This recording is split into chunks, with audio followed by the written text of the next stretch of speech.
Assalamualaikum warahmatullahi wabarakatuh. Halo kawan-kawan semua, perkenalkan, nama saya Nida Fajriati. Saya dari Institut Agama Islam Negeri Palangkaraya. Saya dari Prodi Perbankan Syariah semester 4, kelas C. Saya membuat video ini untuk memenuhi tugas ujian akhir semester saya untuk mata kuliah Manajemen Pembiayaan dengan dosen pengampu Ibu Diah Wulandari MSI. Di sini saya akan membahas tentang segmentasi pasar. Setelah ini akan ada pemaparan materi dari saya. Selamat menyaksikan. Pada bagian slide pertama, saya akan menjelaskan tentang segmentasi pasar. Pengertian segmentasi pasar. Ada beberapa definisi segmentasi pasar oleh beberapa para ahli, tetapi saya akan menarik kesimpulannya. Jadi, bisa ditarik kesimpulan bahwa segmentasi pasar adalah pembagian suatu pasar yang heterogen ke dalam satuan-satuan pembeli yang homogen, di mana kepada setiap satuan pembeli yang homogen tersebut dijadikan sasaran pasar yang dicapai dengan marketing mix tersendiri. Dengan demikian, yang semula pasarnya satu dan luas, kemudian dibagi-bagi atau disegmentasi oleh pemasar menjadi beberapa bagian pasar yang sifatnya homogen. Homogenitas pasar tersebut dicari dan ditentukan sendiri oleh pihak pemasar. Sekarang, ada timbul pertanyaan, mengapa segmentasi pasar itu penting bagi perusahaan? Itu dikarenakan, yang pertama, dengan segmentasi memungkinkan perusahaan lebih fokus dalam mengalokasi sumber daya. Yang kedua, segmentasi merupakan basis untuk menentukan komponen-komponen strategi, taktik, dan value secara keseluruhan.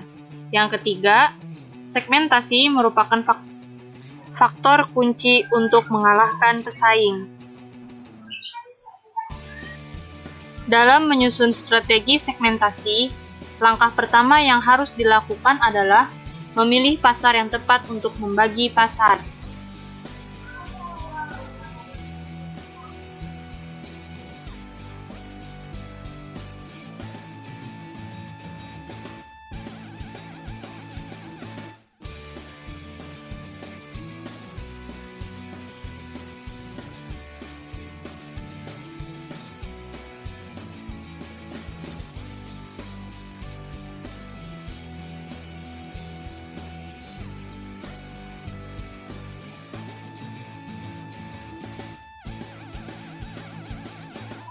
Akan membahas tentang manfaat segmentasi pasar.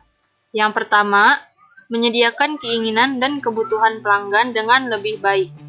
Yang kedua, untuk meningkatkan pendapatan. Yang ketiga, peluang untuk tumbuh dengan segmentasi pasar.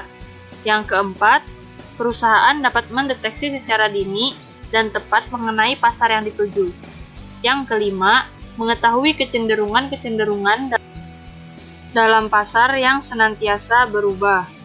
Yang keenam, dapat mendesain produk yang benar-benar sesuai dengan permintaan pasar. Yang terakhir, dapat menentukan periklanan yang paling tepat untuk digunakan. Selesai sudah pemaparan materi dari saya, dan dapat saya simpulkan bahwa pemasaran sasaran menghendaki 3 langkah utama. Yang pertama, sasaran segmentasi pasar, yaitu tindakan membagi pasar menjadi beberapa kelompok pembeli yang mungkin memerlukan produk atau bauran pemasaran berbeda.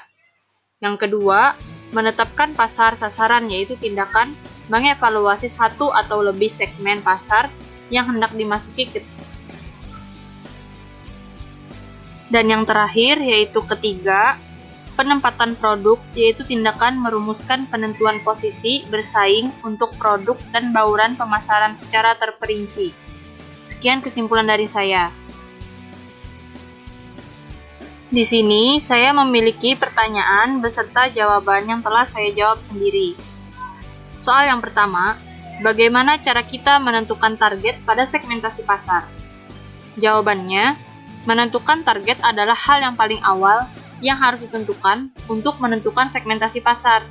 Kita harus membaginya menjadi 3 bagian, yaitu new customer, focus customer, dan others customer. Setelah semuanya sudah ditentukan menjadi 3 bagian tersebut, kita sudah bisa memasukkan target pasar sesuai dengan jenis kebutuhannya.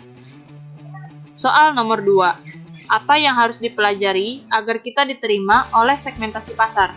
Jawabannya, hal yang harus dipelajari agar produk yang ditawarkan dapat diterima oleh segmentasi yang kita ciptakan adalah kita harus mempelajari aktivitas yang dilakukan segmentasi pasar, seperti tindakan, keinginan, dan lain sebagainya dalam hal yang dicakup oleh segmentasi kita. Selesai sudah pembahasan materi dari saya. Mohon maaf apabila ada banyak kesalahan dalam pembuatan video ini. Saya ucapkan terima kasih. Wassalamualaikum warahmatullahi wabarakatuh.